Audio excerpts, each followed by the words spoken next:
Saudara, Unit Perlindungan Perempuan dan Anak atau PPA Satuan Reskrim Polres Tabarela menggerebek sebuah ruko yang diduga dijadikan tempat penampungan pekerja migran Indonesia atau PMI non-prosedural di Kompleks Bintang Raya, Batam Center. Di lokasi tersebut petugas mengamankan 3 orang pelaku serta 21 orang calon PMI yang akan diberangkatkan ke negara tujuan Australia dan New Zealand.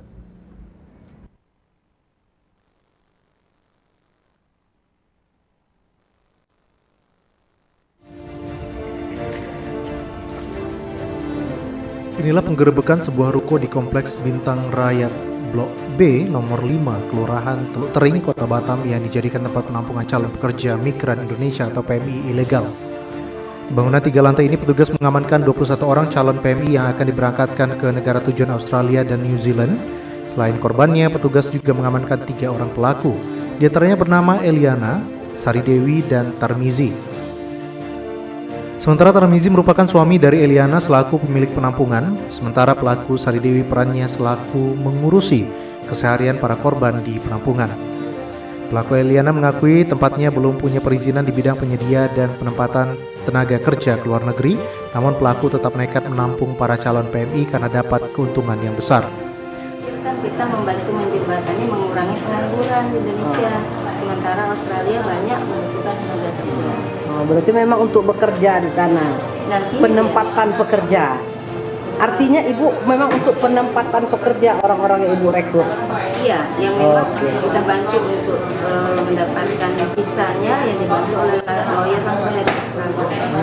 Sudah berapa lama, Bu? Sudah berapa lama beroperasi? Semenjak kemarin di kita grand opening itu 1 tahun, Bu. Agustus. Sudah berapa banyak yang Ibu kirim? Untuk saat ini pengiriman karena mereka baru selesai wisuda kemarin di bulan 3, sekarang semua masih tahap proses visa. Jadi ada 1 orang yang sudah granted. Berapa lama sih pelatihan yang Ibu waktunya itu untuk pelatihan itu? Untuk sertifikasi Astornya sendiri itu butuh waktu 6 bulan. Jadi di samping dia sertifikasi Astor, kita juga pelatihan bahasa Inggris yang Astor. Sementara itu menurut Kasat Reskrim Polres Tabarela, Kombes Polisi Budi Hartono, puluhan korban ini berasal dari berbagai daerah, diantaranya Sumatera Barat, Jawa Barat, Jawa Tengah, Jawa Timur, Nusa Tenggara Barat, dan Kalimantan Barat.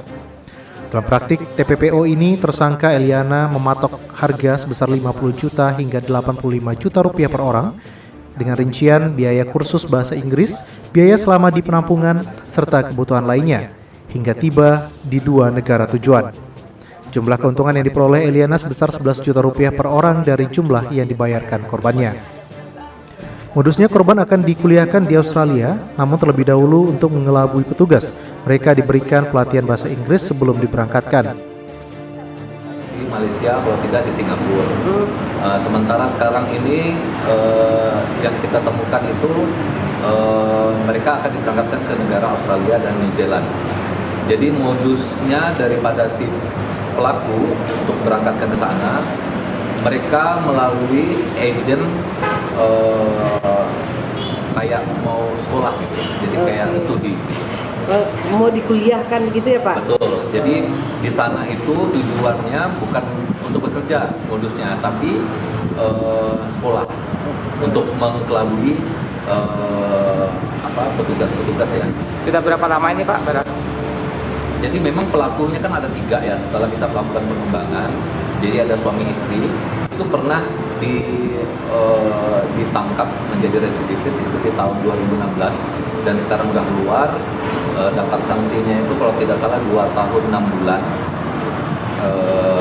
di kasus yang sama juga TPPO. Jadi memang si EY ini sudah punya link lah. Jadi si EY ini punya. Para pelaku dijerat Undang-Undang Nomor 11 Tahun 2020 tentang Cipta Kerja dengan ancaman paling lama 10 tahun penjara dan denda paling banyak 15 miliar rupiah. Demikian Bangun Selendra melaporkan dari Batam.